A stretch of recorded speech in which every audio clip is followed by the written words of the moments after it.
እኛ እንመጣለን አጃወልም በከል ያርዳል ግመል እንኳን ይበዛብናል።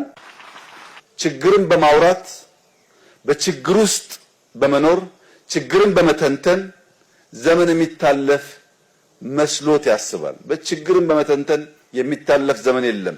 ችግርን ረግጦ መከራን ረግጦ አሻግሮ በማየትና በመትጋት ብቻ ነው ለውጥ የሚመጣው። እንደዚህ ያለው ጨለምተኛ ስብስብ ባለበት አካባቢ ሁሉ ያማረ ውጤት አይመጣም፣ ከመጣም የዘገየ ይሆናል። በ2006 የዛሬ 20 ዓመት ገደማ በተደረገ አንድ ጥናት 5 ሰዎች መካከል አንዱ ጨለምተኛ የሆነ እንደሆነ፣ ኔጌቲቭ ቲንከር የሆነ እንደሆነ፣ መልካም ነገር ማየት የሚሳነው የሆነ እንደሆነ፣ ከጨለማ ውስጥ አርቆ የብርሃን ጭላንጭል ማየት የሚሳነው ከሆነ የነዚያ 5 ሰዎች የሥራ ውጤት ቢያንስ በ40% ይቀንሳል ይላል ጥናት ነው። ከአምስቱ አንዱ ጨለምተኛ ከሆነ የአጠቃላይ የግሩፑ የሥራ ውጤት በ40% የቀነሰ ይሆናል።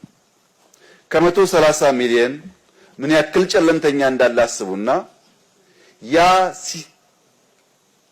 በጋራ በሚሆንበት ሰዓት አብዛኛው መልካም አሳቢ ቢሆንም ጥቂት ጨለምተኞች ካሉ ውጤቱ የዘገየ ይሆናል። ጨለምተኝነት ትውልድ ይገላል። ጨለምተኝነት ሀገር ያዘገያል።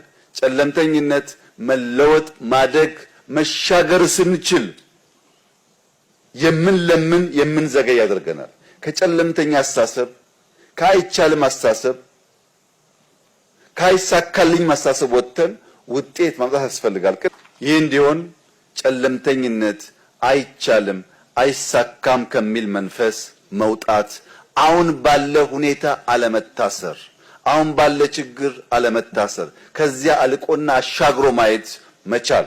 ያንን ስናደርግ የምናስበውን የበለጸገች ኢትዮጵያ ለማየት ለልጆቻችን ለማስረከብ እድል እናገኛለን። እድል ስትዞር በእኛ ማንቀላፋት ምክንያት አልረብሻቸውም አልቀሰቀሳቸውም ብላተዎች እንጂ ይህ ጉዳይ መሰራት የነበረበት የዛሬ 50 60 ዓመት ነበር።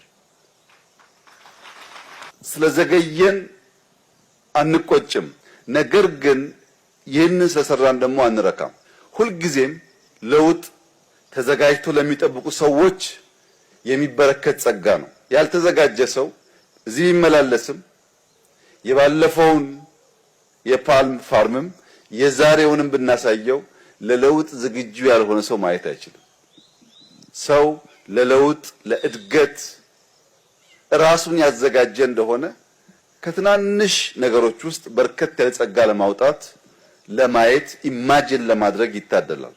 ያ የለውጥ መሻት በውስጡ ከሌለ ግን ምንም ያህል ያማረ ውብ ስጦታ ቢኖረንም ያን ወደ ሀብት ለመቀየር የሚተጋ አይሆንም። ተፈጥሮ የሰጠችውን ጸጋ ማንበብ፣ ማወቅ፣ ጊዜን መገንዘብ ተስኖን ለረጅም ዘመናት እንዲህ ያለው ገነት እንዲህ ያለው ውበት ሳናየው ቆየን እንጂ ሌሎች ዓለማት እቺን ቤት ከገነቡ በኋላ መከራቸውን የሚያዩት እንደዚህ ያለውን ፓልም በዚያ አካባቢ ላይ ለመትከል ነው።